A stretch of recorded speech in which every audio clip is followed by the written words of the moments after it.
Radha everyone, wish you all a happy Jagadguruttam Jayanti.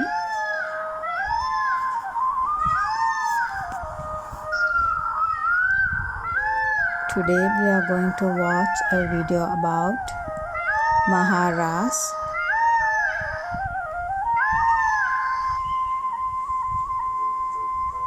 by Jagadguru Shri Kripalu Maharaj, and it's translated by Divakari Deviji from Radha Madhav Dham, United States of America.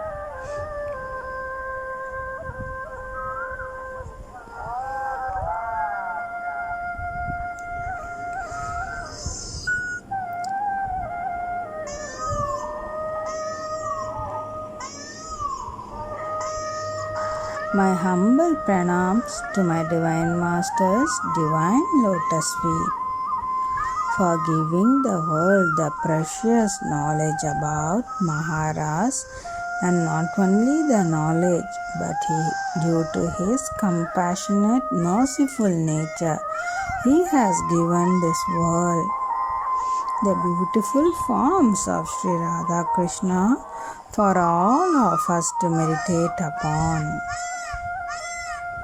Along with me, you all can bow down to my Divine Master's Divine Lotus Feet and offer a garland of flowers.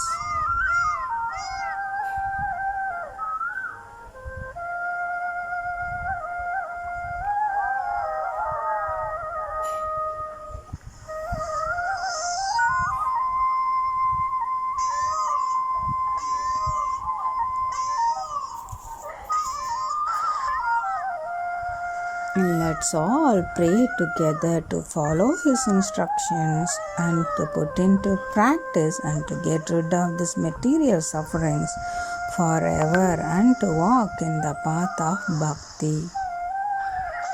His divinity, holiest of holies of the present age, our Maharaji, it's a matter of great pride for us that the fifth original Jagadguru Shri Kripalu Maharaj is our beloved Master, whose divine knowledge is illuminating the whole world with its radiance.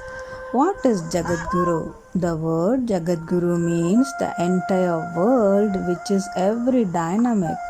Guru means one who is capable of dispelling the beginningless ignorance and is capable of infusing the divine knowledge. In a nutshell, one who is accepted as the supreme spiritual teacher for the whole world is a Jagadguru. What does the original Jagadguru mean? When the world in general is impressed by the divine knowledge of a saint, then this title is conferred upon the person. Once that saint leaves this world, most qualified of the remaining flocks is granted his seat. That person is also called Jagadguru, but they are not called original Jagadguru. Why fifth original Jagadguru? Before him, in the past 2500 years, 4 other people have been adorned with this title: Sankaracharya, Nimbagacharya, Madhavacharya and Ramanujacharya. 13th century. After 700 years, this title has been conferred upon our Guru Swami Shri Kripalu Maharaj. So he is the fifth original Jagadguru who is qualified to confer this title. This title is not a degree that can be attained by going to a school. When the world is groping in the darkness of ignorance and irreligion, then God, out of his causelessly merciful nature, sends a divine personality, a saint on this earth. When he propagates the divine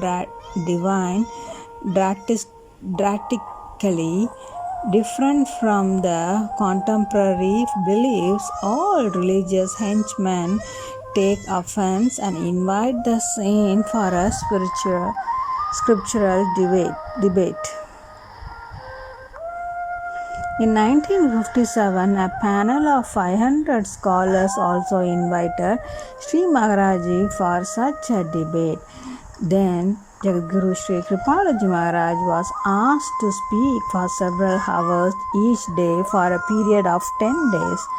On the seventh day, seeing his unprecedented knowledge of the scriptures, they willingly conferred upon him Jagadguru title along with the others as listed below.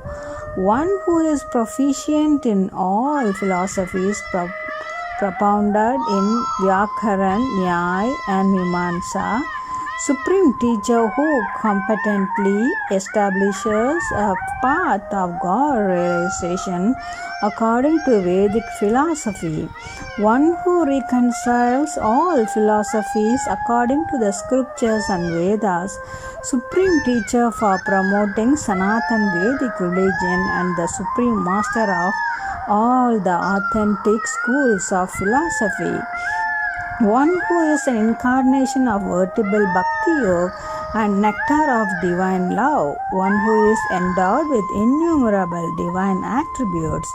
In order to spread the authentic knowledge to all masses, he has written a book, Prema Siddhant. This is the core of all divine knowledge.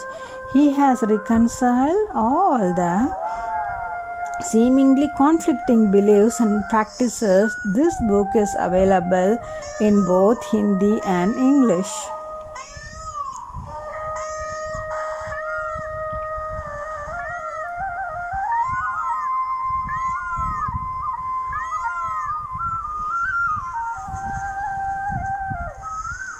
The spiritual teachings of Jagadguru Sri Kripalu Maharaj are certainly his greatest contribution to society. His philosophy concentrates on creating a balance in life by taking care of the physical body as well as nurturing the soul.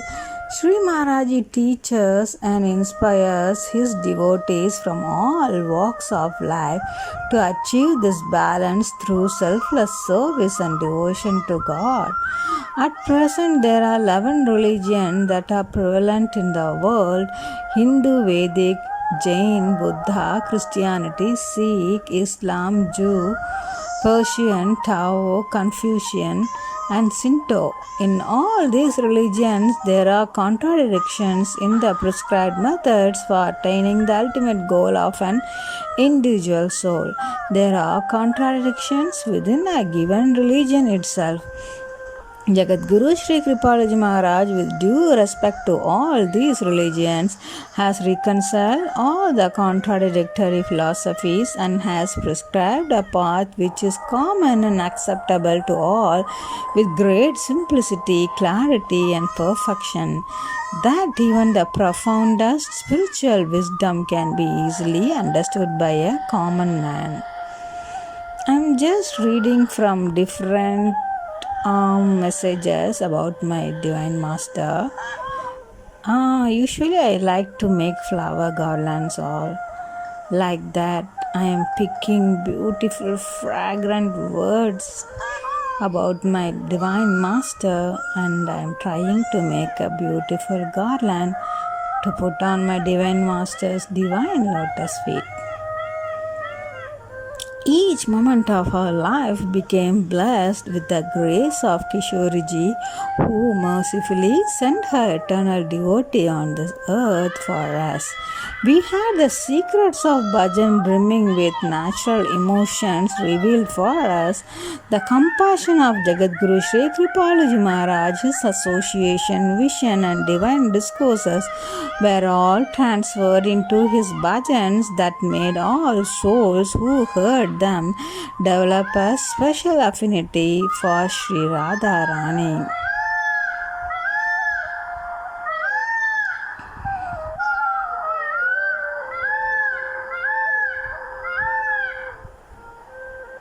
Jagadguru Sri Kripalu Maharaj had many amazing qualities, some never before seen in a Jagadguru.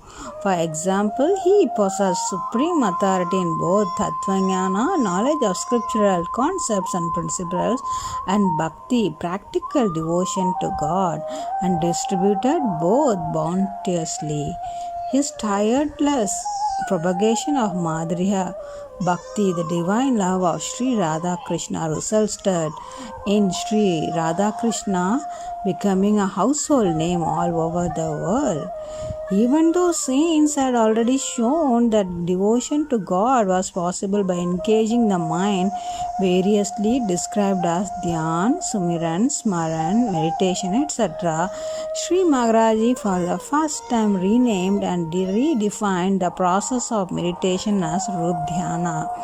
He revealed that meditation is really only meaningful when one concentrates his mind on a form of God of one's choice. Concentrating on a form of God is in fact meditation, and this becomes devotion only by lovingly engaging the mind continuously in that process. If one does not focus on a form of God, his mind will roam here and there in this material world. Some may say, we have not seen God, so how can I concentrate on his form? The science of this and all related things has been explained lucidly by Jagadguru Sri Kripalu Maharaj in his principal work, Premise Siddhanta, Philosophy of Divine Law, quoting from Bhakti Rasamrita Sindhu, Narada Bhakti Sutra, Brahma Sutra, and other sources. Though honored as Jagadguruttam, he never had a guru or spiritual master himself. He never initiated anyone as his disciple, and yet he had millions of followers. He traveled extensively all over India, delivering innumerable discourses and giving satsang at huge public gatherings and within people's homes. He traveled overseas to reveal Vedic teaching in discourses he gave in the USA, England, Canada, Hong Kong, Singapore, and Trinidad, etc.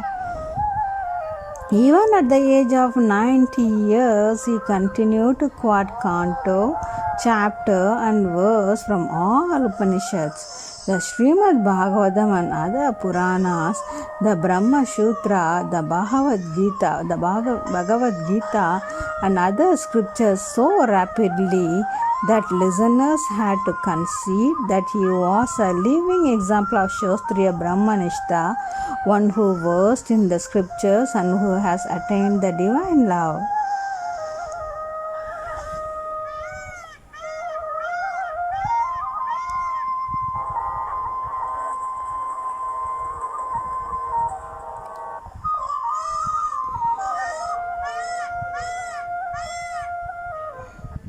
Now, so you all heard about my Divine Master's glories. Don't forget to buy Premrasa Siddhant and try to read, study, and don't forget to practice in your daily life. Yeah, follow his instructions. In this age of Kali, we all are suffering due to different things. Different things attacking us through people, through weather, through diseases, etc. etc. Loneliness, loss of money, loss of health, loss of people. So many things is trying to attack us from all the sides. If we unite our mind with the saint, godly saints, then we can lead a beautiful life and to walk in the path of bhakti.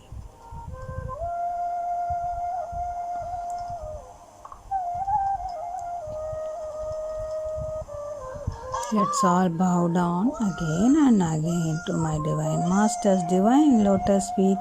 Let's all pray again and again to grace us, to follow His instructions and to practice in our daily life.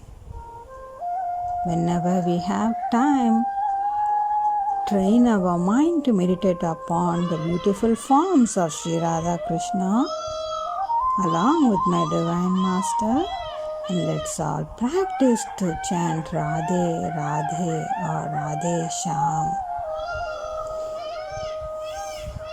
Greatness of Mahaarass. Out of greatness of Mahaarass, written by Jagadguru Sri Kripalu Maharaj and is translated by Diwakari Devi Ji.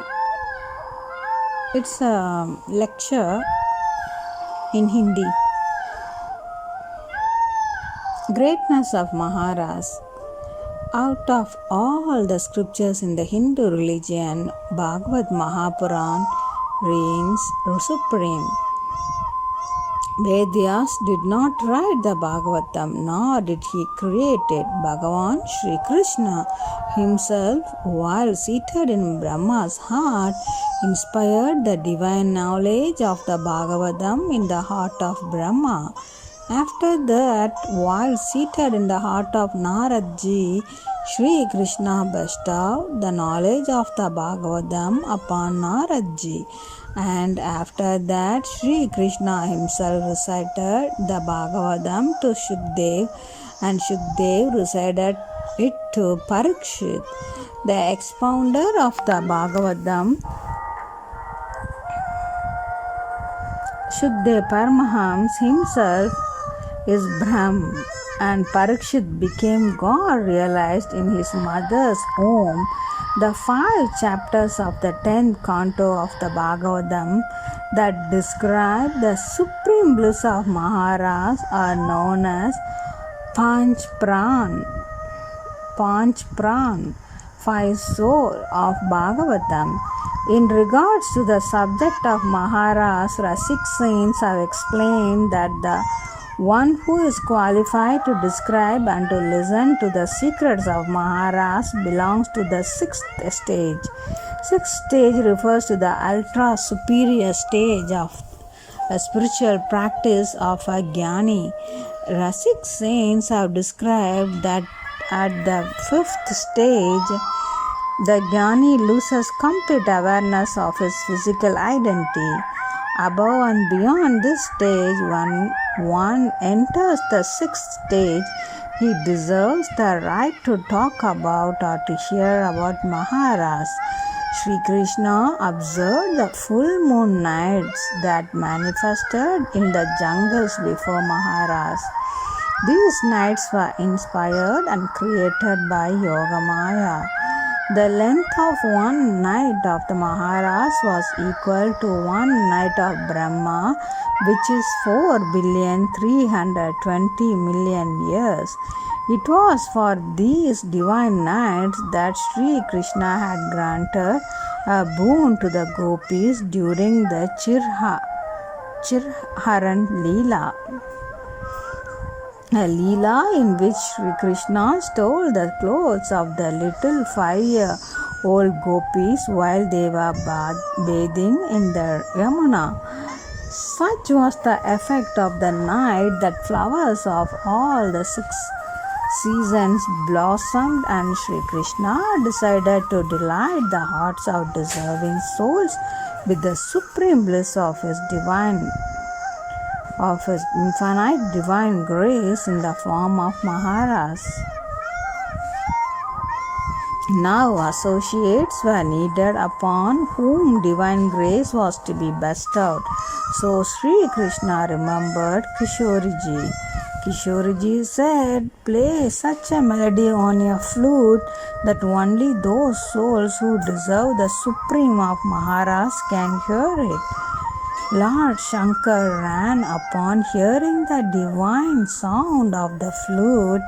However, the husbands of the gopis and anyone else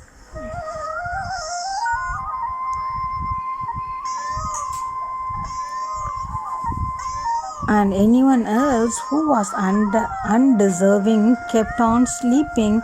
Yogamaya, in other words, Kishorji, extended their sleep equal to the length Brahma's one night, 4,320,000,000 years. When Sri Krishna played his flute, the sound of the flute entered their ears, and the flute stole the heart of the deserving souls. This was the first grace.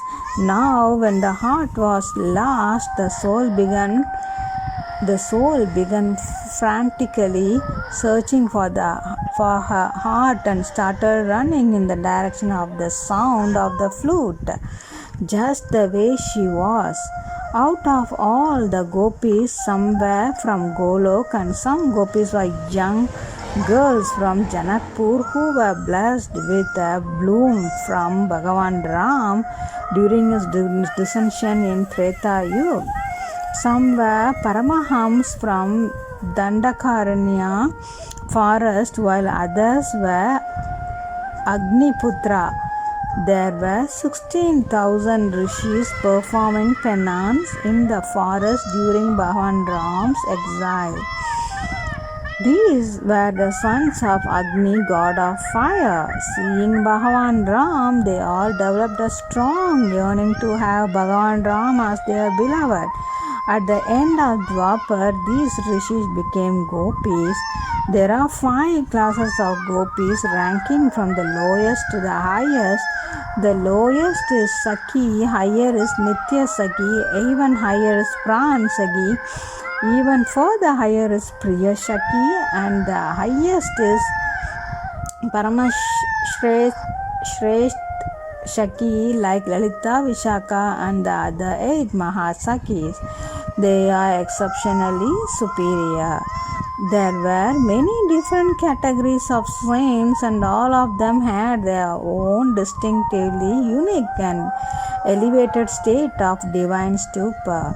It was due to this reason that in their individual style, each gopi started hastily running toward the divine sound of the flute in that state of divine stupor.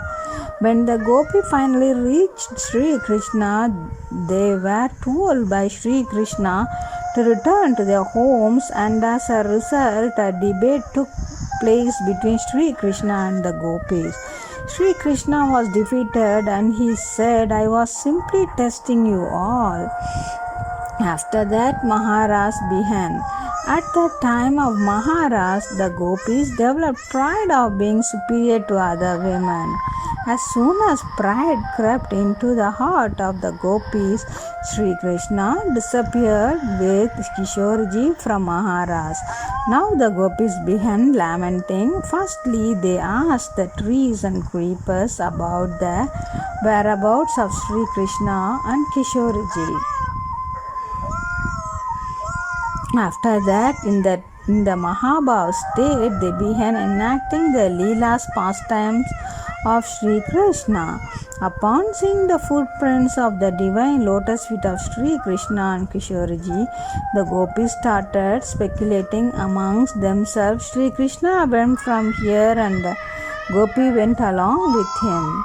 Seeing the unbearable and grievous state of her soul beloved Sakhis, Kishorji entered the state of man, and as a result, Sri Krishna left Kishorji also. Now all the gopis who were wailing in the painful separation of Sri Krishna saw Kishorji lying unconscious in their path. After that, all the gopis along with Kishorji congregated, and together they sang Gopi Geet. Gopi Geet in the Bhagavatam is most important, as it was chanted to bring Sri Krishna back, and Kishorji was a part of it.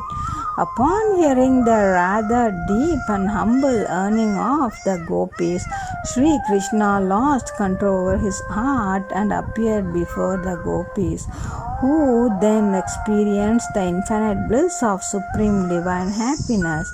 As a result of the gopis asking, Sri Krishna said, has disappeared to intensify your devotion. I didn't go anywhere. I was quietly singing your glories and affectionately remembering all of you. Further, Sri Krishna said, "Oh gopis, I considered myself to be so deeply indebted to your selfless devotion that even if I try to serve you to the extent of the age of celestial gods, even then I will not be able to repay your debt." Hearing this from the lotus lips of their beloved Sri Krishna, the gopis' hearts were overwhelmed with joy. After that, Mahaarass began. What happened in Mahaarass? This can only be appreciated after becoming qualified with the grace of a Mahaarassic saint.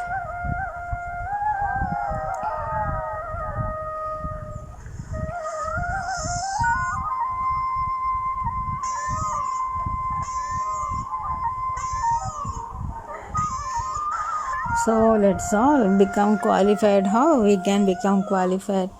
We need to practice my divine masters' divine teachings. And whenever we have time, we have to chant Radhe Radhe. And let's all wait for Him to grace us to understand more and more His philosophy and to live and to walk in the path of bhakti.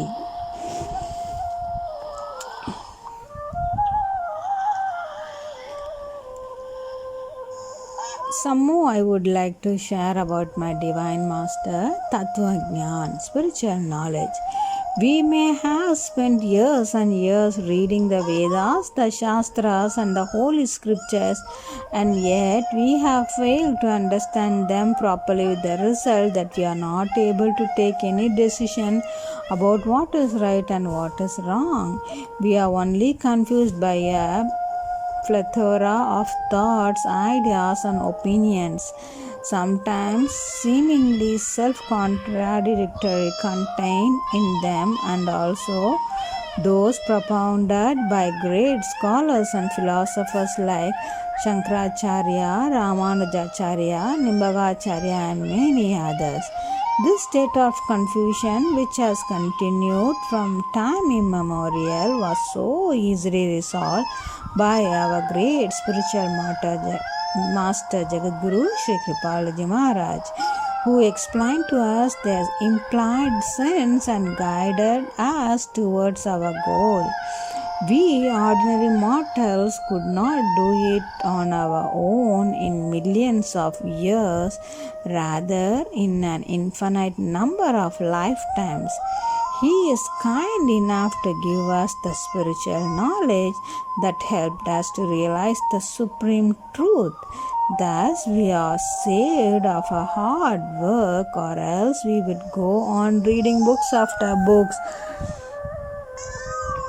beat our brains out, nurture doubts, and do wrongs guided by our own theoretical understanding of the text.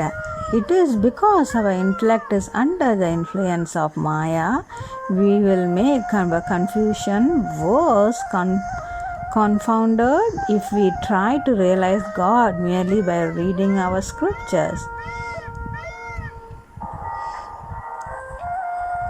Ramayana, without having gained the spiritual knowledge, we cannot even perform any devotional practice. God realization is a far cry.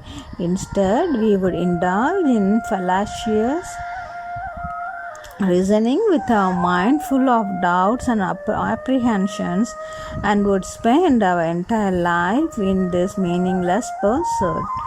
We would let this human body go waste.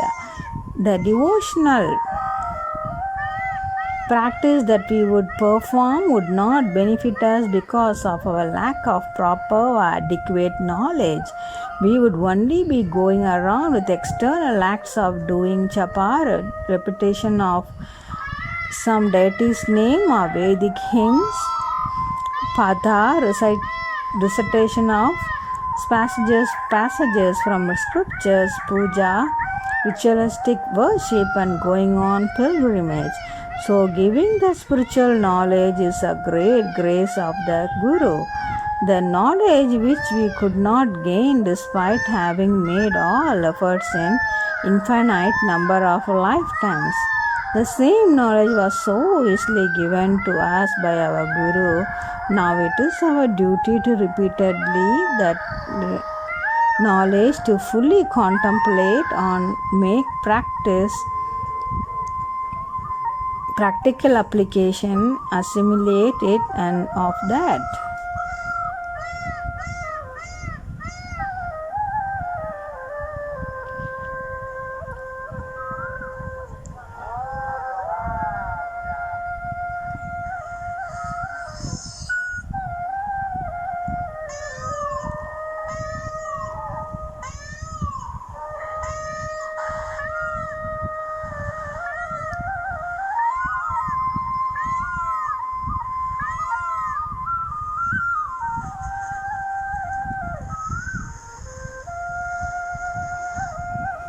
The author, Jagadguru Sri Kripalu Maharaj, was the only saint of this age to honored with the title of Jagadguru, the highest authority among all Hindu Vedic saints and scholars. This title is given only to that saint who brings about a spiritual revolution in the world through his divine teachings. Jagadguru Sri Kripalu Maharaj was the supreme exponent of Sanatana Dharma, the eternal Vedic religion, and his reconciliation of all philosophies and faiths is unparalleled. He appeared in 1922 on the auspicious night of Sharad Purnima into a highly respected Brahmin family in the remote village of Mangad in the district of Pratapgarh in the state of Uttar Pradesh, India. He completed his early education in Mangad and Kunda. Later, he studied Sanskrit grammar, literature and Ayurveda at Indore, Chitrakoot and Varanasi. At the tender age of 16, he retreated into the dense forest near Sharbang Ashram in Chitrakoot and then into the forest near Vaishnavat Vrindavan. During that period, he was deeply engrossed in the divine love of SHRI RADHAKRISHN. Whosoever saw him in that state of trance was astonished and felt that he was the very embodiment of love and bliss. Nobody at that time could have known that he had an unfathomable and immeasurably vast ocean of spiritual wisdom hidden within him. For the benefit of people, he gradually started to conceal and control those ecstatic states in order to propagate the bhakti of Sri Krishna. Along with his inspiring messages of divine love, he started to reveal his divine wisdom and knowledge of the scriptures. In 1955, Sri Maharaj organized the first of two huge conferences in Chitrakoot, which was attended by the Jagadgurus and other eminent scholars from Kashi, considered the highest seat of spiritual wisdom in India, and various other centers within India. The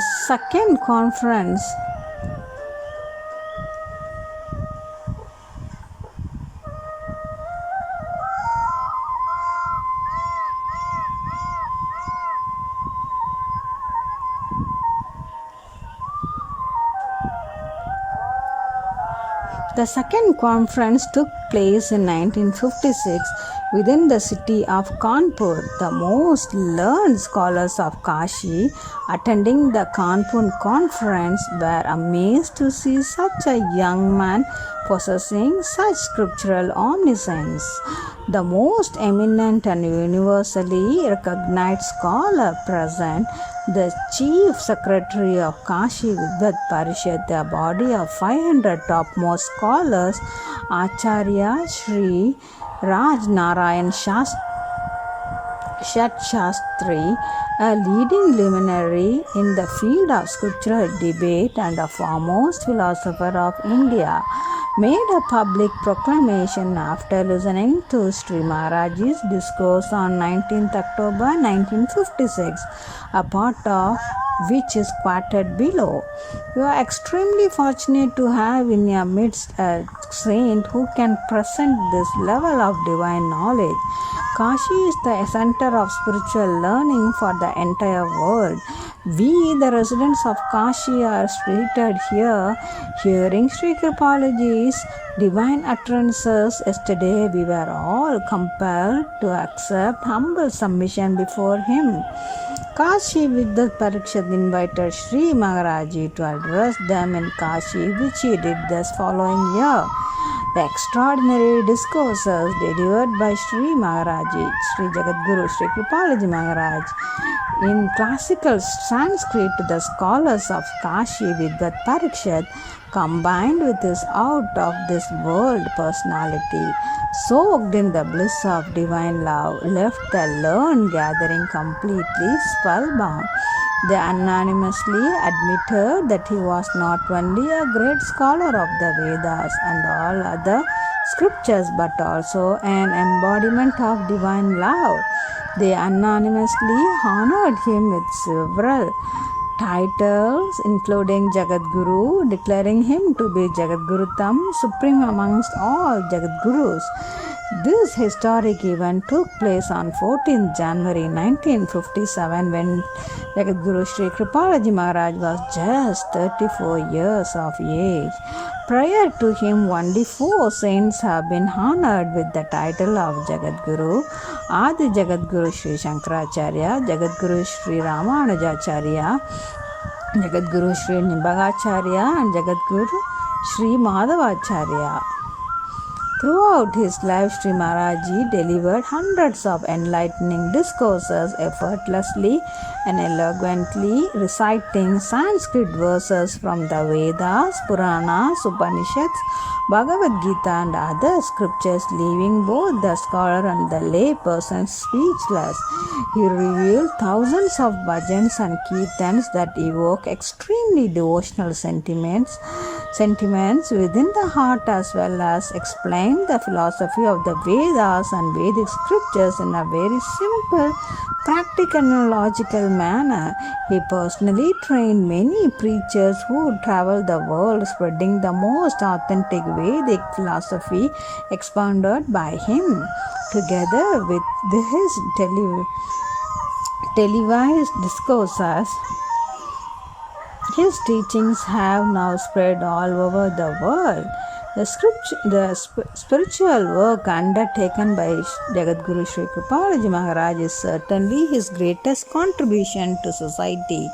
However, recognizing the need to take care of the physical body, Jagadguru Sri Kripaluji Maharaj inspired people to engage in humanitarian activities as well. Thus, the international non-profit charitable educational and spiritual organization Jagadguru Kripalu Parikshit has been established. Charitable institutions that serve the poor and needy in the areas of health and education are fully operational in some of India's most underdeveloped areas. Centers for devotional practice are scattered throughout India and abroad, providing venues for people to practice the principles of Bhakti Yoga in their daily life, making no distinction between caste, creed, color, race, or religion, and with his infinite love and compassion, Jagadguru Sri Kripaluji Maharaj gathered all into the purity of his divine embrace. His divine effulgence shone through all he said, all he did, and all he was. Every seeker was amazed to see how approachable he was and enjoyed the special privilege of individual attention from him. In so doing, he made everyone feel that they belonged to him. It was very easy to become a recipient because there was no giver like Jagadguru Sri Kripaluji Maharaj. True to his name Kripalu, he was the very ocean of grace. In this age where people are judged by material success, the human soul yearning for peace and fulfillment finds soothing solace in his philosophy. His teachings shatter all doubts and spiritual confusion with great ease and effectively reveal a clear and practical path leading to God. For more information, you can go to jkp.org.india, www.jkp.org.india. Yeah? Don't forget to, now you listen so much about my Divine Master. Let's all practice to meditate upon his divine form, and let's all meditate and to chant Radhe now along with SHRI RADHAKRISHN.